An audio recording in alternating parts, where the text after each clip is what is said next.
typically a successful foreign exchange is not going to wander far from what is normal for them.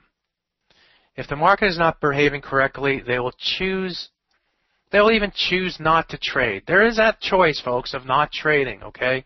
You don't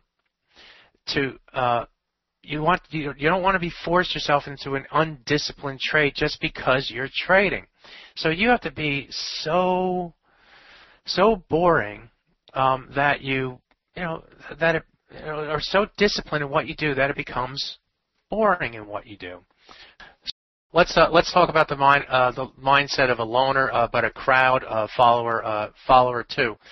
What do I mean by that? Well, trading, my friends, is a lonely endeavor. Not only do most traders sit in the office, we sit in our office by ourselves, but each and every one of our positions are owned by ourselves. We have to make the trading decisions for ourselves. I'm one who think that trading is not about buying an EA. It's about you don't know what an EA or an expert advisor is going to do for you.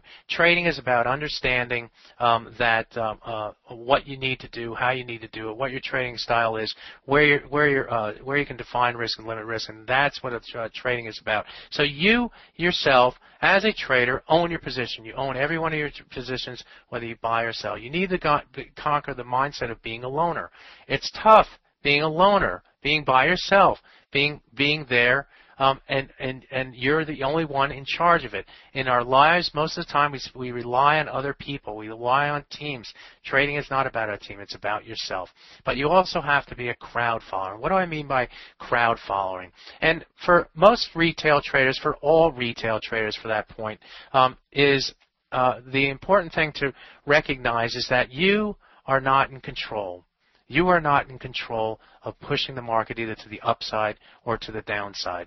You are purely a parasite to the quote-unquote market out there. I put that in or quotations marks. You are therefore have to be a crowd follower, and you have to follow at the right levels. And if you benefit, and if you follow at the right levels, at the key technical levels, I like to find, and I wish I could show you my charts, but I can't. You take advantage of the market's bias. You follow along with the market. And so we cannot, as an individual, as a loner, as a trader who's taking our own positions for ourselves, cannot move the market. We cannot move the market. We are at the mercy of those who can. So what we have to do as a trader is be a crowd follower and use technical tools that are going to be there to define your bullish or bearish bias. And so once you take your ego and park it at the door, and start to instead focus on the fact that you are a crowd follower, then you take the mindset that I love those big guys who move the market, and I don't blame them for moving the market, for taking my money. Instead, I'm going to be the crowd follower that follows along with them. So if the price moves above a trend line, I'm going to be a buyer above that trend line. If the price moves below a moving average line, I'm going to be a seller through that moving average line. Why? Because it's turning the bias from bearish to bullish, or from bullish to bearish. And those are the clues that the tools apply. When they apply to the price, they give you those clues that allow you to follow in the market. Does the market always go down once it breaks a moving average, or go up once it breaks a moving average to the top side? No. But those technical tools end up defining your risk and limiting your risk against those levels. That's why I use certain technical tools that do that. I want to use a tool that's going to tell me what the crowd is doing. That if the price moves above it, it's going to be bullish, and if the price stays above it, it's going to remain bullish, and I'm going to follow along with the crowd. So as a trader, you need to be a loner. You have to be one that's going to be able to do this by yourself, to conquer that mindset of being alone all the time, being in charge of everything that you do. But you also have to be a crowd follower too, and understand that you are not in control of the market. It's not anything that you do or think or whatever that causes you to make money. It is the market agreeing with what you think. And if the market agrees with what you think, you in essence become the crowd follower, and you have to follow the crowd and hope that the market does what you think. All right, growth mindset.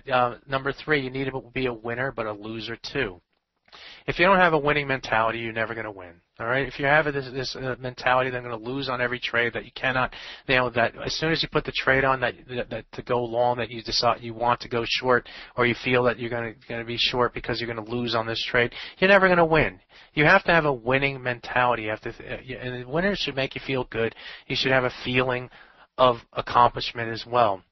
But understand as well that that once again that the winning on any one trade is not anything that you did. It is the result of the market agreeing with what you did. And so being a winner is about being humble and thankful rather than boastful. And the reason why you do this is because it's more business-like. You're going to have, in a business world, in a business environment, you're going to have winners and losers as well. But you cannot get too high on your trades. You cannot get too low on your trades. And the reason is because you have to keep yourself calm. You have to keep yourself steady. You have to keep yourself thinking positively about what you do, but understand that you're not really in control of your winners. The market is, and that you're just happy and humble that you made that win. And the other reason why you have to take that attitude is also because you're going to lose plenty of times in the foreign exchange trading. You will not always win. You will fail and fail and fail and fail. I've had traders come to me and say they fail 60% of the time, 65% of the time. They're only right 35% of the time. You have to get your mindset set that losing is a part of trading. That losing is going to happen, and it's going to happen often. That the market is not going to do what you thought it should do when it broke above the moving average or it broke below the trend line. You have to accept that those losses, and you have to accept the fact that those losses, or accept those losses quickly. The faster that you can accept the losses, understand that your loss, that the market isn't doing what you think it should do, the better off you're going to be as a trader. So you have to have that mindset of being a winner, positive about what you're doing. Understand that the market is really in charge of your position, but if the market agrees with what you say, take that winning and ride that winner. But if the market is, if you have to also have the mindset that you're going to lose. But if you start to lose, if you lose on a trade, if the market doesn't do what you think it should do, if it breaks above that trend line and then moves back below that trend line, get out. Don't waste your time. Just get out. Risk a little. Make more than a little. Keep your trading capital and stay in the game longer. That's what losing is about. That's what the mindset of losing is about, is taking your losses, taking them like a man or a woman, and taking them as quickly as the market tells you that you're wrong, because you're not in control. The market's in control.